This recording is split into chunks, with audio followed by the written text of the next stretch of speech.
Fala galera que acompanha o canal Vozes Extraordinárias, tudo certo com vocês? Hoje é dia 29/6, dia do dublador, essa data tão importante aqui pro canal e como sempre eu tô aqui prestando minha homenagem a esses queridos profissionais, não só os dubladores como diretores, tradutores, todos que envolvem o meio da dublagem. Essa é uma singela homenagem e ela foi baseada no pedido de um inscrito aqui do canal, no Instagram, o Fábio. Ele pediu para explicar sobre os processos de dublagem. Eu poderia explicar, mas como eu sou apenas um fã, achei melhor pedir para alguém do meio fazer essa explicação pra gente, comentar um pouquinho sobre os bastidores ali da dublagem, o processo de como se faz uma boa dublagem. E nada melhor do que chamar um grande especialista, ele que está no mercado desde os anos 80 como dublador, fez inúmeras coisas maravilhosas que vocês já assistiram, e também é diretor de dublagem, um dos melhores que a gente tem. Vou passar a palavra para ele agora, mas antes queria demonstrar aqui minha gratidão por todos os dubladores que me acompanham, todos os fãs de dublagem também, e feliz dia do dublador para todos aí, beleza? Tá com a palavra agora nosso mestre Marcos Jardim. Oi pessoal, eu sou Marcos Jardim. Vocês me conhecem pelas dublagens de Obi-Wan Kenobi, do Star Wars, atores como Matt Damon, Mark Wahlberg, entre vários aí, e o Aladdin da Disney também, né? Enfim, e o pessoal pergunta muito sobre como é o processo de dublagem. Eu dou aula de dublagem, sou diretor de dublagem, e acho difícil resumir isso em poucas palavras e em pouco tempo, mas eu vou tentar resumir um pouquinho. Bom, a dublagem, quando a gente recebe um filme, né, tem que fazer a escalação. Nem todos os diretores são iguais, né?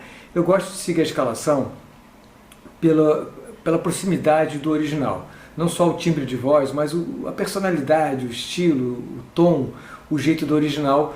Eu gosto de pegar um dublador que eu sei que vai chegar ali perto dele. Mas há uma flexibilidade entre o que é original e o que pode ser um pouco diferente em função da imagem e do personagem, entendeu? Então às vezes o personagem é grandalhão, esse aqui tem uma voz forte, pesada, e o original nem tem tanto. Então eu posso até botar um cara que tem uma voz mais pesada que o original, porque vai combinar com a imagem dele. E vice-versa também, às vezes o personagem é leve e o original tem uma voz pesada. No caso de um filme de desenho que era um adolescente, e no original parecia um homem falando.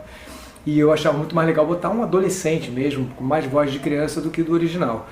Então tem essa flexibilidade em função da imagem e do tom original, né? E daí a gente parte para as escolhas de elenco. Um filme bem escalado de dublagem faz muita diferença, né? Se você fizer uma escalação ruim de dublagem, já começa não tão bem, né? E se você acerta na escalação, aí é maravilha, aí você está já com meio caminho andado. E além da escalação, às vezes os protagonistas, quando é um filme novo, um lançamento, esses filmes grandes aí de Marvel, Disney, é normal pedir teste, 3 vozes assim para escolher, e a gente então encaminha 3 pessoas que a gente acha que tem a ver. E também tem uma questão também, quando são atores, né, assim, tem dubladores que já fazem aqueles atores. Eu faço com frequência o Ivan McGregor, o Matt Damon, o Mark Wahlberg, o Ethan Hawke. Então, quando acontece um teste para um filme desses atores, é normal que chame as pessoas que dublam com mais frequência. Então, o primeiro ponto para chamar para o teste é esse. Quando não tem teste, aí já chama porque a pessoa já faz muito aquele ator, né? Já está acostumado, tipo o Alexandre Moreno no Adam Sandler. Ninguém vai pensar no Adam Sandler sem o Alexandre Moreno, que está tão marcado ali, né? Enfim, como a Ladybug com a Jéssica Vieira, né? Como é que vai mudar a voz? Enfim. Bom, esse é um caso da escalação, esse é o primeiro ponto. O processo de dublagem, a gente recebe o filme, a gente tem que fazer aquela separação do que tem cada personagem. A gente dubla cada dublador isolado, um de cada vez, mesmo que tenha uma coisinha mínima, o cara vai lá, entra no estúdio ou no online, faz aquela falinha, vai embora, entra o outro. Nunca se faz com o mesmo microfone, na mesma trilha, dois dubladores. A não ser vozerio, que a gente bota uns 4 ou 5, aí grava tudo junto, que é um vozerio. Mas nem isso tem acontecido, né? A gente tem feito até o vozerio separado também. Então a pessoa vai lá, faz uma dobrinha ou outra e faz um vozerio também, depois vai o outro, faz o vozerio, depois aquele vozerio vai juntar todo mundo. Então, o primeiro ponto é esse, vocês têm que dividir o filme por escalas de horários para que pegue um dublador de cada vez. Isso faz com que a dublagem fique um pouco mais esticada do que quando a gente dublava várias pessoas ao mesmo tempo, né? Lógico, isso era muito mais rápido, pegar 4 personagens falando, os 4 no estúdio gravando, aquela cena ia embora. Agora aquela cena é feita 4 vezes, cada hora com um personagem. Então essa escalação é muito importante, o respeito ao horário é muito importante. E assim, o processo de dublagem é muito mais complexo do que eu vou falar, mas assim, a princípio, o que é a ideia da dublagem original para mim? O que é a dublagem, qual é a função da dublagem? Além da função também social, porque tem pessoas que não conseguem ler legendas, né? Pessoas que não sabem ler, analfabetas ainda, ou têm dificuldade de leitura. Então a dublagem é o único meio de elas assistirem um filme estrangeiro, né? Não vão ter condição de ler uma legenda, por um motivo ou outro. Então a dublagem tem essa função também de social, enfim, esqueci o nome agora, aquela acessibilidade, né? Para pessoas terem acesso a uma obra que elas não conseguiriam ver com legenda, né? E então, fora essa função, eu acho que a ideia da dublagem é que você cria a ilusão no espectador de que aquela voz é a voz original daquele ator, daquele desenho, como se ele falasse realmente em português lá desde da origem, que você consiga esquecer que ele foi falado em outra língua. Se você consegue criar essa ilusão no público, aí a dublagem atingiu a meta, para você poder embarcar na história, embarcar no personagem e ouvindo ele em inglês. Então, ouvindo ele em português, né? Na língua dele, independente de qual for a língua original. Eu acho que essa é a grande meta da dublagem. E para isso eles têm que ter muita naturalidade, a respiração super importante, as reações, que isso vai dar aquela veracidade, como se a voz saísse realmente de dentro daquele cara ali, ou que se for um desenho também, o desenho tem aqueles movimentos todos, a gente tem que fazer os movimentos juntos, para que dê aquela ilusão de que a voz sai realmente de dentro daquele personagem ali. Então, e para conseguir isso, eles têm que ter muita naturalidade, muita verdade, muito ator. Ah, sim, isso é o mais importante. Pergunta, o que precisa para dublar? Como é que eu me torno um dublador? A gente não se torna um dublador como uma profissão. Não existe a profissão dublador. O dublador é uma das atividades de ator. O ator pode fazer televisão, cinema, teatro, circo, etc. e tal. E dublagem. A dublagem é mais uma atividade que um ator está apto a fazer, um ator profissional. Por isso não é à toa que a dublagem só pode ser feita por pessoas que têm um registro profissional de ator, sejam atores profissionais. E realmente a dublagem é uma atividade de um ator, né? Nós estamos dublando atores lá que fizeram filmes, né? Fizeram séries, e nós temos que ser atores também, para poder interpretar tão bem quanto eles, né? Então esse é o primeiro ponto. Não existe a profissão dublador, só existe a profissão ator, que também faz dublagem. Alguns atores só fazem dublagem por opção, ou sei lá, também é difícil, né? Às vezes nem sempre tem trabalho, aparece tanto. Então tem atores que realmente não fazem televisão, não fazem cinema, só fazem dublagem, mas são maravilhosos, né? Como vários exemplos que eu tenho aí, que não fizeram teatro, não fizeram uma outra atividade, mas são maravilhosos como dubladores, então não tem que questionar isso. E muitos dubladores como eu fazem teatro, fazem televisão, cinema também, porque é a atividade do ator, né?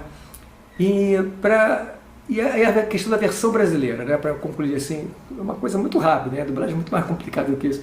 Eu dou aula, 6 meses de aula, as pessoas ainda estão aprendendo. Então, a versão brasileira é muito importante. Então, a dublagem, a grande diferença da legenda, né, da tradução, é que a gente faz uma versão falada. A dublagem tem que ser falada. E o texto escrito para ser lido, ele é totalmente diferente do texto que a gente fala. Pode estar escrito lá, eu vou entregar-lhe uma carta. Ninguém vai questionar, tá bonitinho, vou entregar-lhe uma carta. Mas é um cara jovem, descolado, ele vai falar, vou entregar-lhe uma carta. Então ele vai falar, vou te entregar uma carta, né? Vou entregar a carta para você. Ó, nós iremos à sua casa. Se tivesse escrito ali na legenda, tudo bem, mas pô, vai falar isso, nós iremos à sua casa? Não, a gente vai na tua casa. Se for ainda mais jogadinha, a gente vai na tua casa, mano. Ah, a gente está indo na tua casa amanhã. Quer dizer, o modo de falar não corresponde ao modo que se escreve. Por isso é importante que tenha sempre essa visão que o texto da dublagem não é uma bíblia sagrada. O tempo todo a gente mexe nele para ficar mais coloquial. E também tem a questão do tamanho, às vezes tem muita palavra, tem que tirar uma palavra, às vezes tem pouca, tem que botar uma palavra. Então o texto da dublagem é flexível, né? E não tem uma forma única de fazer um trecho de dublagem. Eu sei disso porque dando aula, eu pego aquela mesma cena, faço com 20, 30 alunos diferentes, cada um dá uma bossa, dá um jeito, muda uma coisa ou outra, e mais de um fica legal. Fazendo de uma forma um pouco diferente, mas fica bom aqui também, fica bom aqui também. Então o que importa quando a gente faz uma mudança, mexe num texto, é que fique mais legal, né? E tem um jeito que fica mais legal do que outros. Então não tem aquele jeito certo, não é um jeito absoluto. Só pode ser feito esse trecho aqui assim. Não, ele tem uma flexibilidade ali também, né? E aí o importante é fazer o mais legal. E às vezes esse que é o bom dos grandes dubladores, que eu tenho o prazer de trabalhar recentemente dirigindo, dubladores jovens, dubladores antigos, que são excelentes, porque eles surpreendem, eles colocam aquele tchan a mais ali que você não esperava, botam um jeitinho de fazer, um jeitinho de falar, uma palavra diferente, uma sacação, e fica mais legal ainda do que a gente pensava. Então surpreende a gente para melhor. E isso que eu acho que é o grande barato do bom dublador, da boa dublagem. Eu tenho visto muitos bons trabalhos por aí. E para concluir, né, que eu acho que já até me estendi um pouco, dia 29 agora de junho é o dia do dublador, né? Então nos prestigiem, nós ficamos gratos com a comemoração. E até lá, até o dia 29, espero que tenha aproveitado essa leve dica aí sobre dublagem. Valeu! Que aula de dublagem, né, pessoal? Muito obrigado, Marcos. Eu te agradeço de coração por ter topado participar, por ter gravado esse vídeo maravilhoso para nós, como uma homenagem ao Dia dos Dubladores. E sempre, rapaziada, vamos sempre valorizar a dublagem viva. Nesse momento tão importante que a gente está tendo de luta por direitos, regulamentação da inteligência artificial, vamos lá apoiar a causa da nossa querida dublagem. Beleza? Estou deixando aqui na descrição as redes sociais do Vozes Extraordinárias, do Marcos Jardim e também Dublagem Viva. Um abração, feliz Dia do Dublador e até logo!